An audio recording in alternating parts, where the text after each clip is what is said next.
A grand ceremony held at the Sir Ajuman Prempeh II Hall in Kumasi marked the celebration of Asantehene's remarkable 25-year journey in Freemasonry. The event commenced with a majestic procession of Grand Lodge officers and visiting delegations from around the world.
Notably, the Ashanti royals, led by the Otumfuo, graced the hall with their presence, evoking awe among attendees.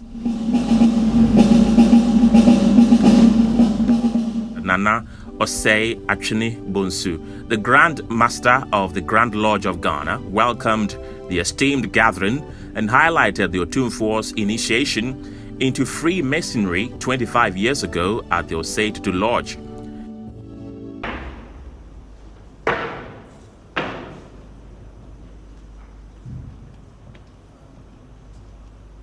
Eminent Grand Patron, we, the members of Grand Lodge of Ghana, have the pleasure to welcome you and your guests into this temple today, celebrating the 25th anniversary of your installation to honor you with this meeting.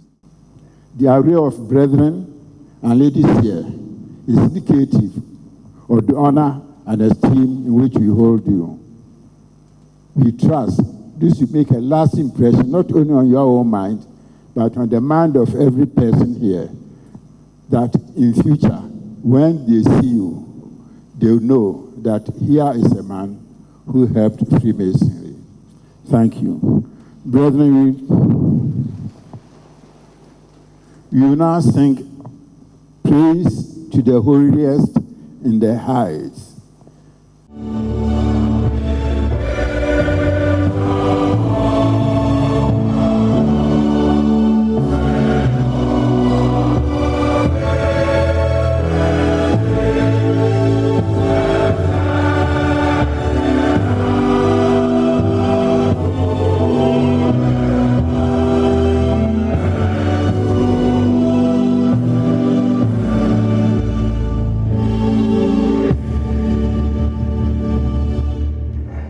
The highlight of the ceremony was an oration titled A Tree and a Jubilee, a Messianic reflection delivered by Dr.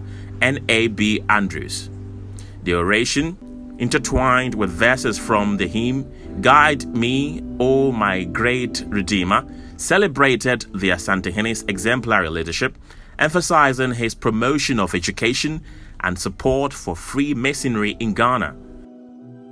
25 years ago, I was here at the temple at the Hujo Runabout when another royal retinue was asked to retire.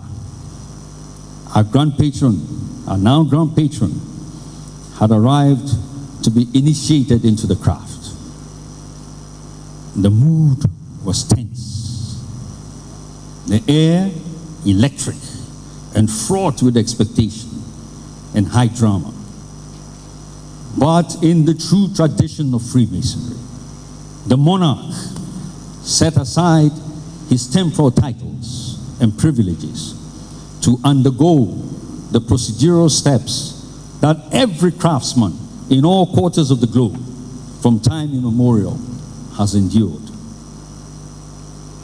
What followed was a moving rendition and execution of an ancient ritual to cement the awesome beauty and dignity of our gentle craft. Among the participants and primary actors that day were numerous senior and stellar brethren, many of whom have since been summoned to the Grand Lodge above. But there is no doubt that they have formed a cloud of witnesses who have assisted our Grand Patron on his Masonic journey.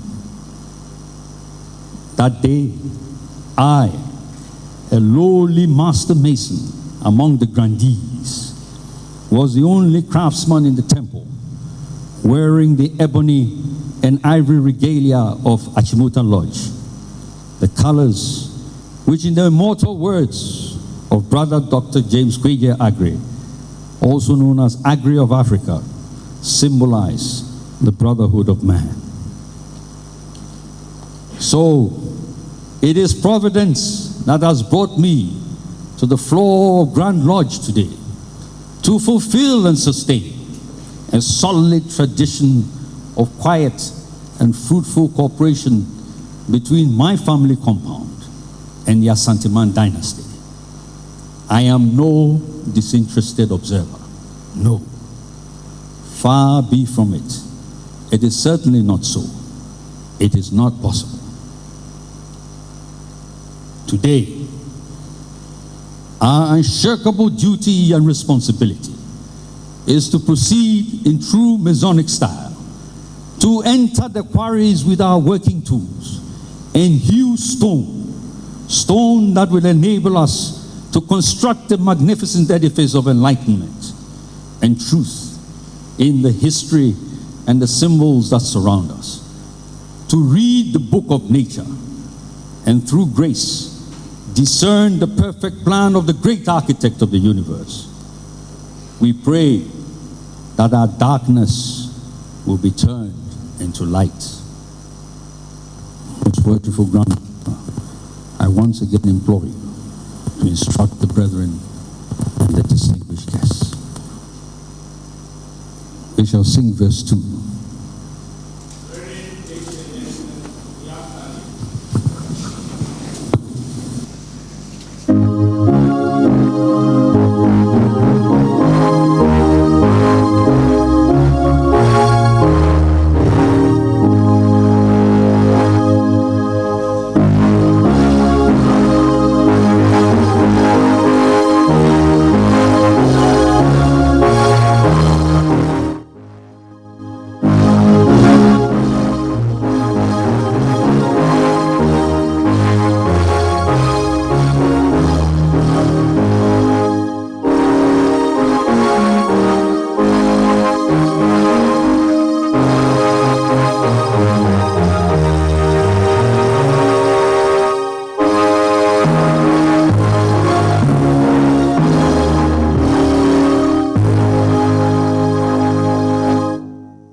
Most worshipful Grandmaster, we will now look for the banyan tree and try to discover its genuine secrets.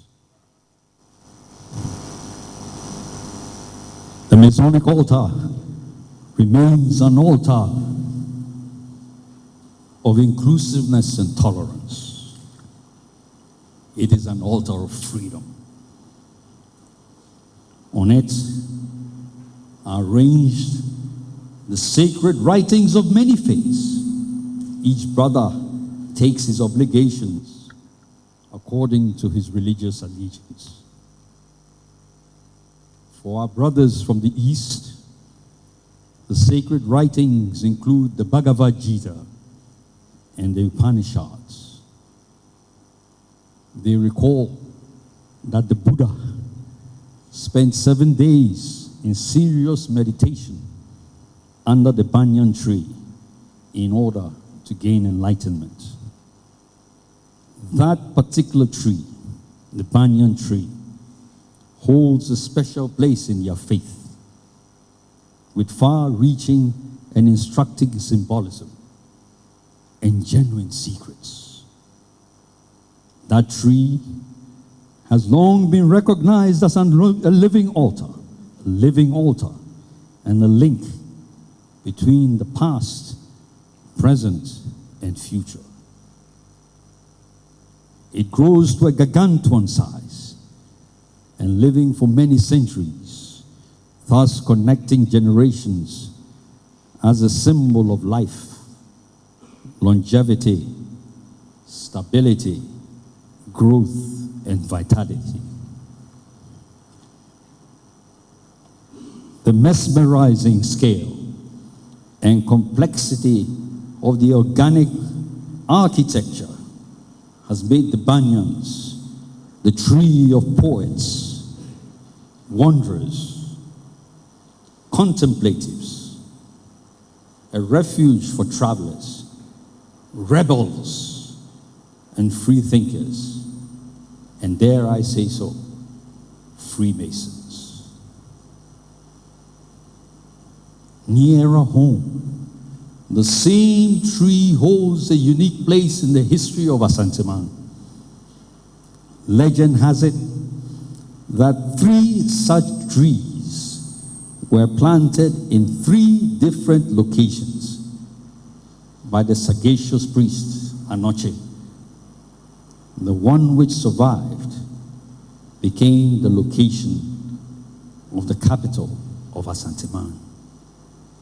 In short, the Kum tree, which is the same as the Banyan tree, became the site of the vibrant capital, Kumasi, literally meaning under the Kum tree, or if you prefer, under the Banyan tree. The first Asantehene, Otumfuo Osei Tutu I, sat under the Kum tree in order to negotiate and acquire land for the capital of what became a powerful confederacy and a dynasty that has lasted over 300 years. Is it a surprise that the Banyan or Kum tree is known to last 500 years or more?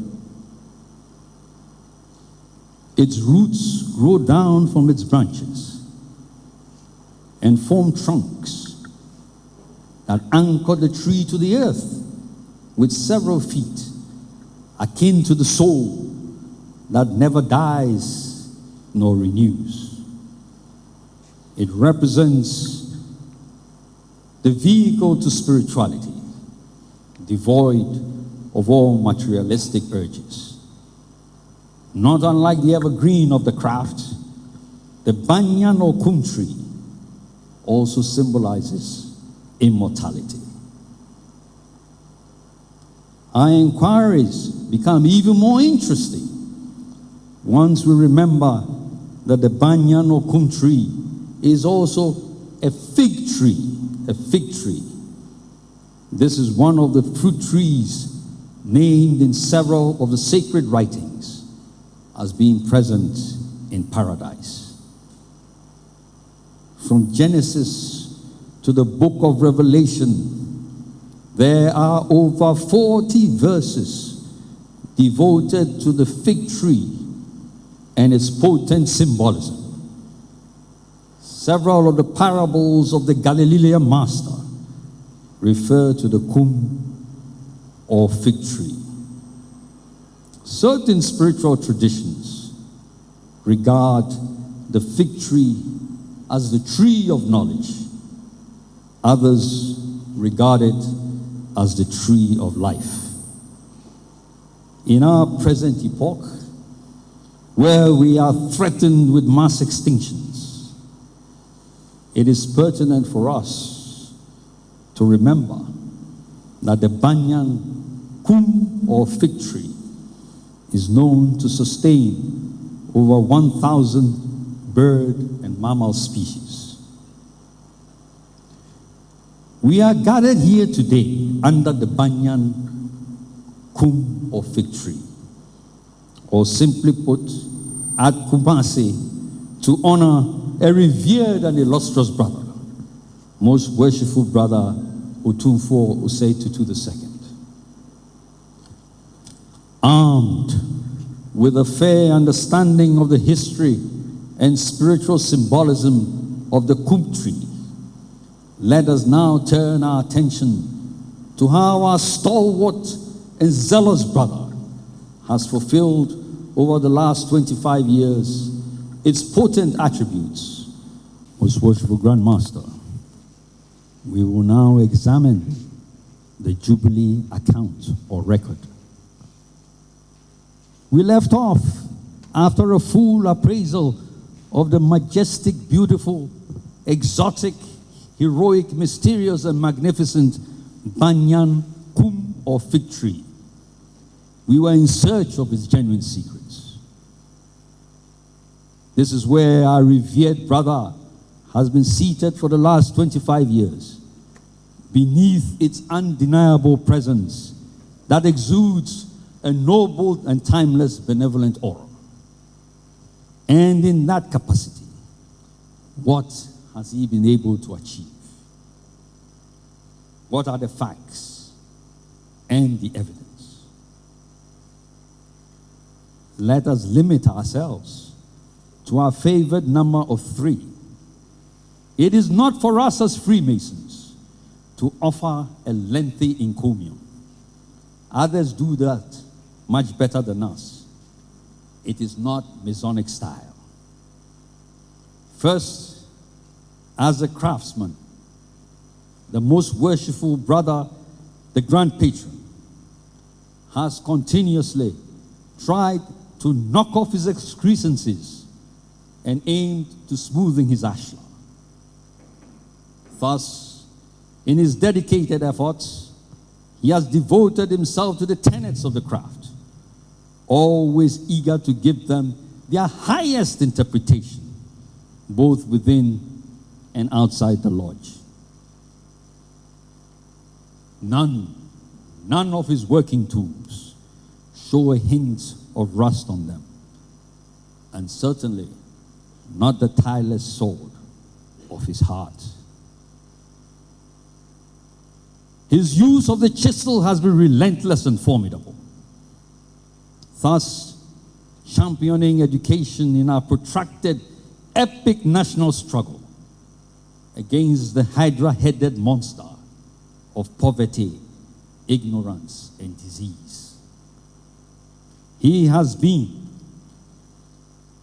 assiduous and resilient in holding the scales of justice with equal poise, hence being a credible broker for peace and tolerance, even in communities that have long been at loggerheads. Blessed are the peacemakers, because they will be called the sons of God. Volume of the Sacred Law, Matthew chapter 5, verse 9. Perhaps,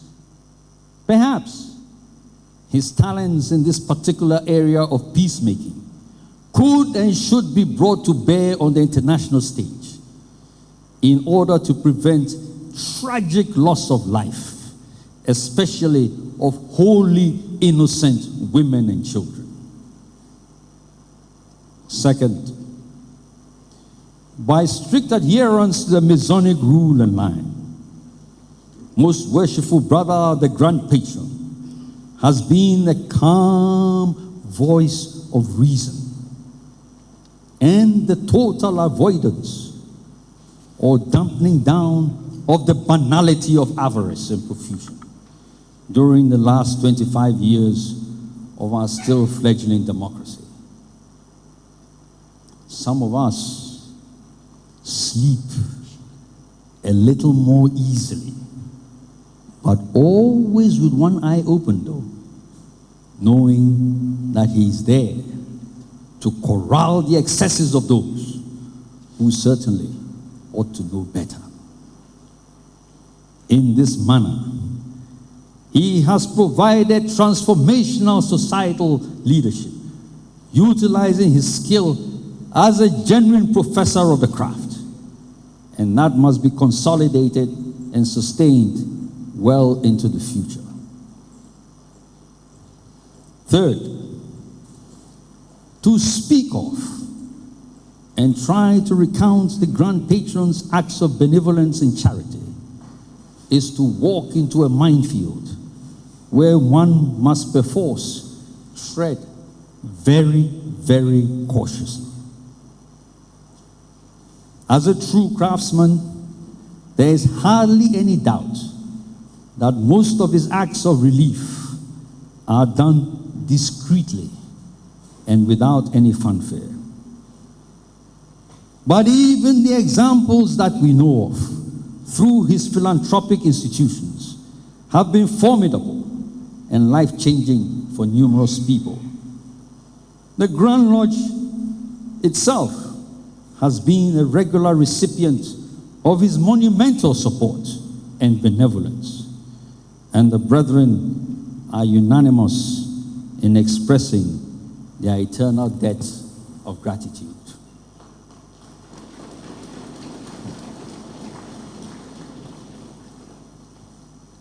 For the Asanteman dynasty, located under the Banion or Kum tree, of which our esteemed Grand Patron is the current occupier of the Golden Stool, in this Jubilee year, we are emboldened to chant with confidence in the same manner and spirit as we approach the altar in the sublime degree of Master Mason. Freemasonry yesterday, Freemasonry today, Freemasonry tomorrow, Freemasonry forever, all until the world shall, according to the perfect plan of the Almighty Architect, not need Freemasonry anymore. Most worshipful Grandmaster, as Africans, with our own sovereign Grand Lodge, the Grand Lodge of Ghana, we know that there are powerful sacred truths embedded in the teachings of our craft. We must continue to harness and explain them to improve ourselves, each brother, one brother at a time. On this historic occasion, nothing now remains but with deep reverence to offer the following prayer while prostrating ourselves before the blinding majesty of our Creator. May the great architect of the universe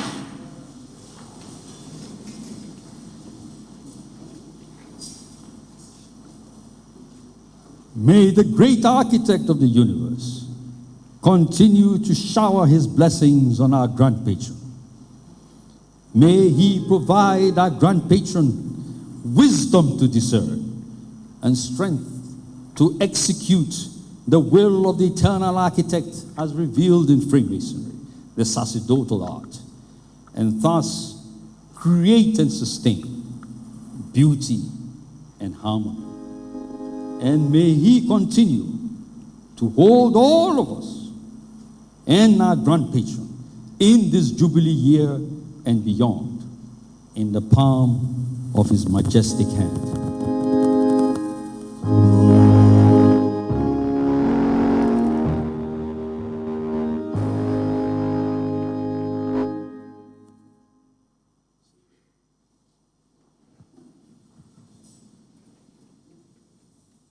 Most worshipful Grandmaster, most worshipful, the Grand Patron of the Grand Lodge of Ghana, most worshipful Grandmasters, present, past, and honorary, Deputy Grandmasters, present, past, and honorary, brethren all, and distinguished guests. I thank you all most sincerely for your kind attention.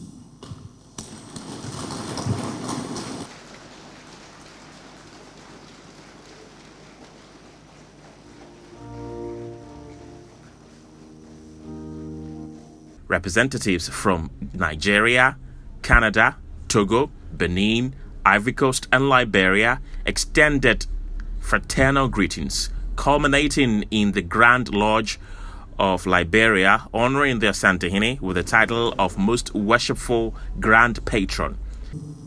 We have come to congratulate you and to congratulate the Grand Lodge of Ghana. We want to thank you for the hospitality that you have given to all of us visiting here today.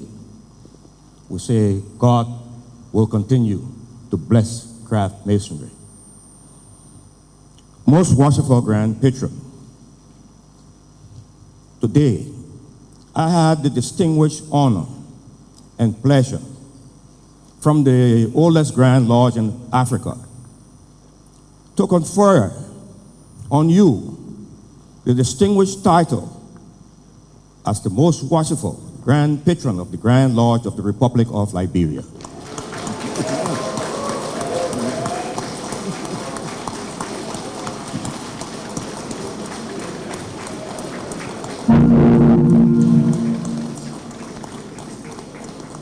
In a symbolic gesture, the Grand Lodge of Ghana pinned a medal for 25 years of Masonic service on the Asantehene, acknowledging his steadfast commitment to the fraternity.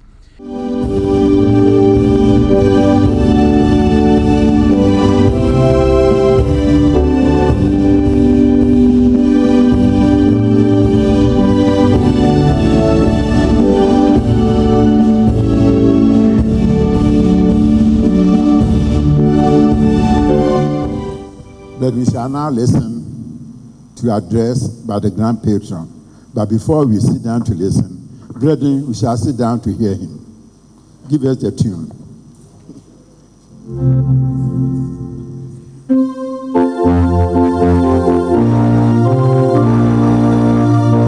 We are coming.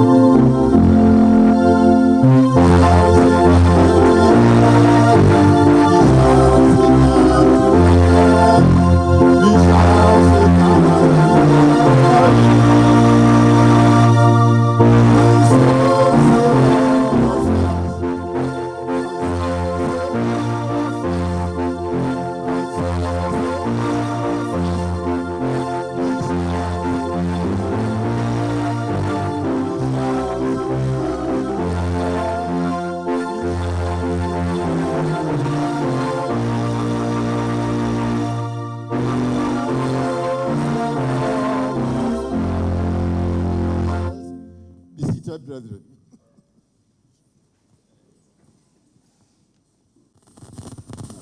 I welcome all present to this special communication of the Grand Lodge to mark the Silver Jubilee of the Asantehene, and second as a Freemason. I extend special welcome to the Grand Masters and leaders of visiting Grand Lodge delegation. And I think I want to mention their names here because I have them here.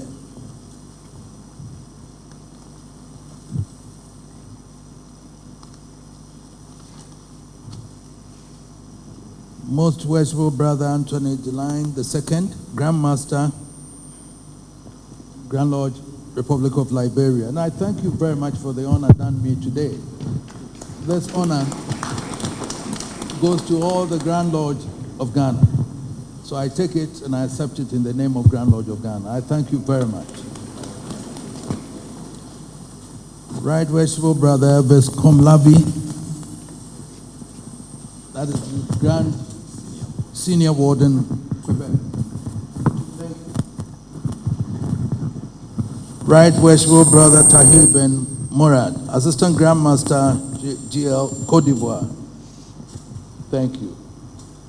Your president was here to see me last time. Thank you. Right Worshipful Brother Rouse Simon, Assistant Grand Master, National Grand Lodge of Togo. Thank you for coming. Right Worshipful Brother Jane Yves Fakwana. Now my friend should come. Jane Yves Fahoni. Fabome. Grand Chancellor, Grand Lodge of Benin. Thank you very much for coming. And Right Worshipful Chief Osiobo Okotie, Grand Master Designate, Grand Lodge of Nigeria. Thank you for coming. I also welcome the representative of the District Grand Master of the District Grand Lodge of Ghana, English Constitution, and all other brethren here present. I also welcome our ladies and invited non-Mason friends. Good evening and welcome. Let me express my sincere appreciation to the most worshipful brother Osei Tutu Bonsu, most worshipful Grandmaster of the Grand Lodge of Ghana, and the Board of General Purposes for initiating and organizing this convocation. It is appropriate that I also congratulate our Grand Lodge on its 15th year since its consecration, and especially for including our dear ladies to join us today. I am informed that the oldest Grand Lodge in Africa, the 157-year-old Grand Lodge of Liberia, strongly represented here today, has a female section, just as in England. This may be a great opportunity to discuss the formation of lodges of ladies to be attached to the Grand Lodge. And I'm sure with a clapping, my brethren of the Grand Lodge will not hesitate to support such a move. Meanwhile, among us today are gentlemen who are yet to see the light in Freemasonry. The members who invited you did so, convinced that you have the potential to be worthy Freemasons.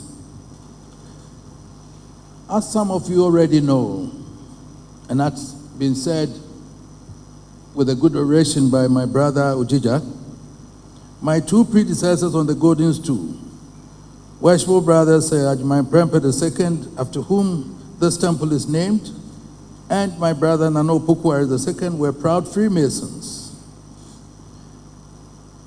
These golden stool occupants and other Asanteman royals are aware of the indisputable solid foundation on which Freemasonry rests by the practice of every moral and social virtue, and the high eminence of the craft in every age have been active promoters of the craft in Ghana.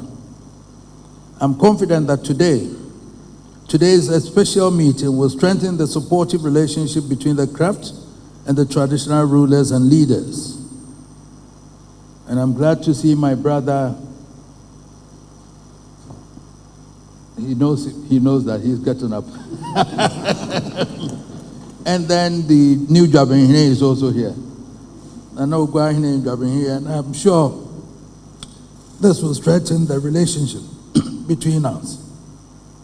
On my part, I am committed to make the contribution of Freemasonry useful to our nation, Ghana, excuse me, and fellow Ghanaians, and at the same time promote peace among our nation and this side of the world. 25 years ago, I was initiated into Freemasonry. There's no doubt that in joining a society or club, one cannot help but wonder what benefits and restrictions await one. In the case of Freemasonry, you are left to worryingly wonder more without knowing exactly what you're going to face, and with no one ready to tell you what you want to know. Whatever doubts or reservations might have crossed my mind, all I can say after the 25 years period is that I have no regrets on being a Freemason, experiencing what it unfolds, and in fact what it means to be called a Freemason. Looking forward to the future, I have two hopes. First, that the Grand Lodge will grow in stature in the coming years with dedicated brethren united in brotherly love. providing relief to the needy, and acting truthfully at all times. Second, it is my hope that the Grand Lodge would intensify efforts to reach beyond the present familiar areas of influence and reach out to as many regions yet untouched by our activities. Once again, I welcome all. Let us enjoy the rest of the festivities. I wish all a safe return to the various countries and abroad. I greet you all well. Thank you.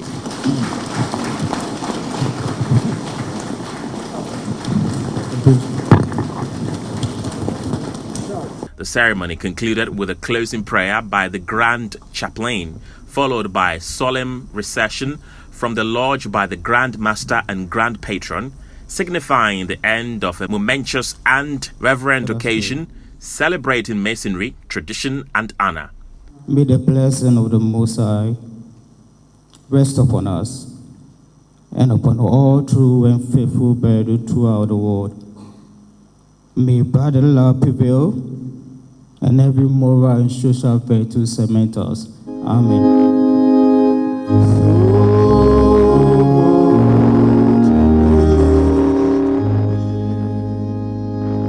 The festivities of the day were crowned with a banquet at the Jubilee Hall at the Menchia Palace, further highlighting the unity and camaraderie fostered by masonry.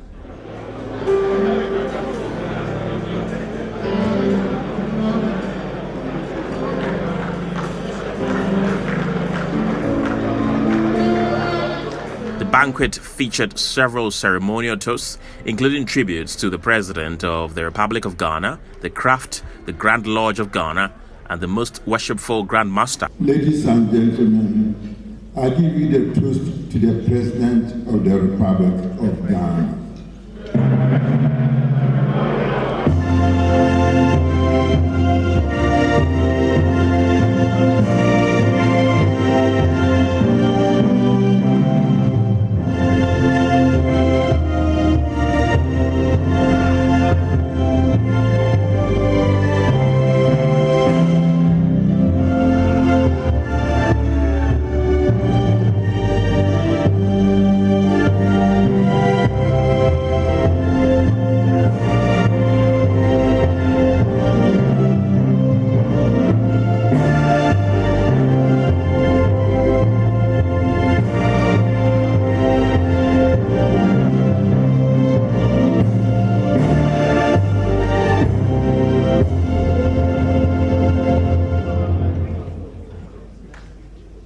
Brethren, ladies and gentlemen, may the ladies be seated, please. And the non-Masons also, those who are not Freemasons, kindly resume your seats.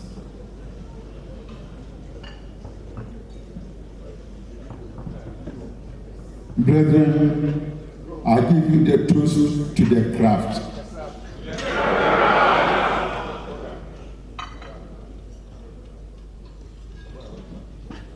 Still remaining upstanding, brethren. Brethren, I give you the toast to the Grand Lodge of Ghana.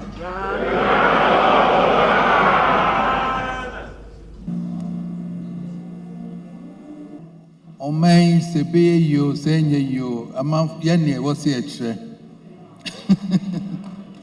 So it goes to infer that we all have a responsibility for Ghana.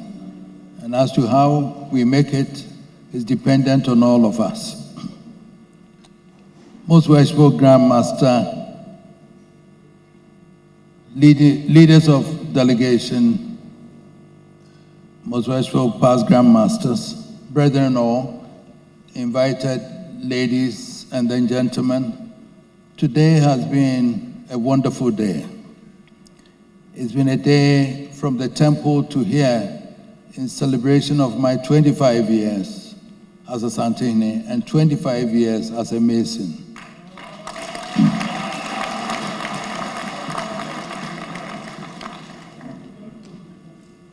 Since February, there's been celebrations all through here. We've done that. But today's celebration has been one that has put me on the level with my brothers.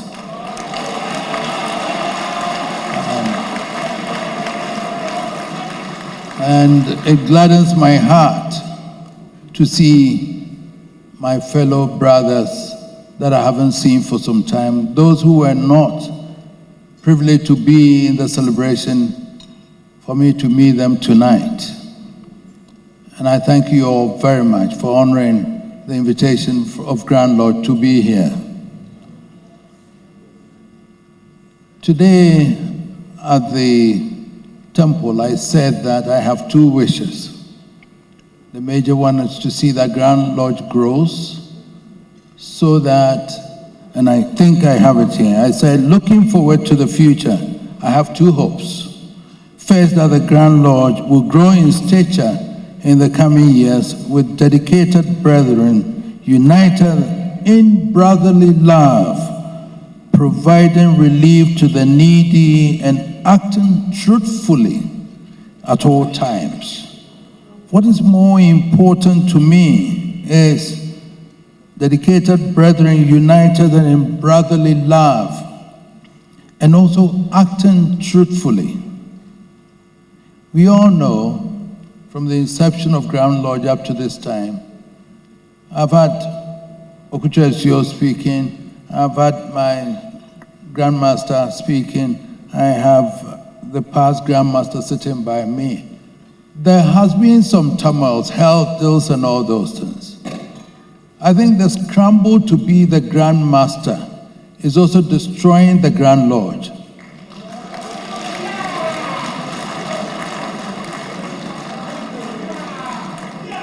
We have to be very clear, and I believe strongly that there must be a system where if we groomed our leaders, whoever we are looking up to, it will be more smooth sailing, it will be more appropriate, and we all rally around the Grandmaster to lead the Lodge. No one can deny the fact that during his term there has been some misgivings. The meetings, I'm told, in Accra, people don't attend. I am told people refuse to go.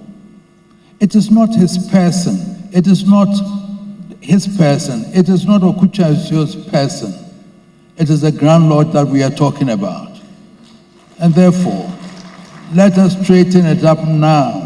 Let's use this occasion as you celebrate with me 25 years of my Freemasonry and 25 years as a Santene to come together as brothers again and then march forward. That's why I quoted this, that we have to brotherly love, not providing relief to the needy, I know, but acting truthfully to ourselves and believing the vows that we committed to belong to this craft, to belong to Grand Lodge, is what we mean really to profess.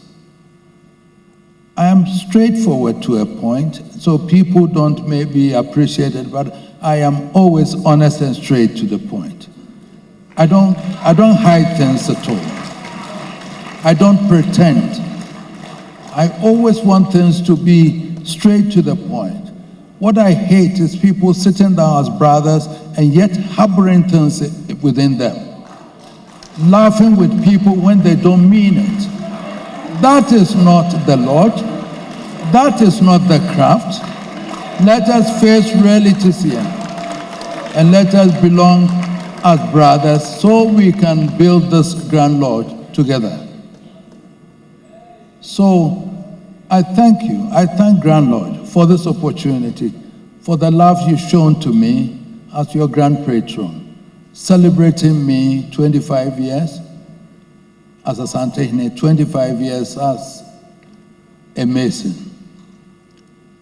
And I believe strongly that we shall soldier on.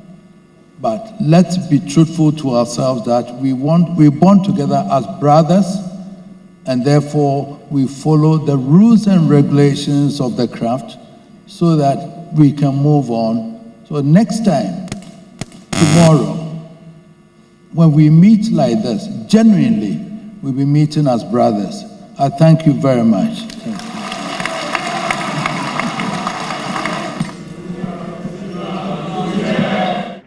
The processions were marked by speeches and replies, underscoring the fellowship and respect shared among Freemasons and their honored guests.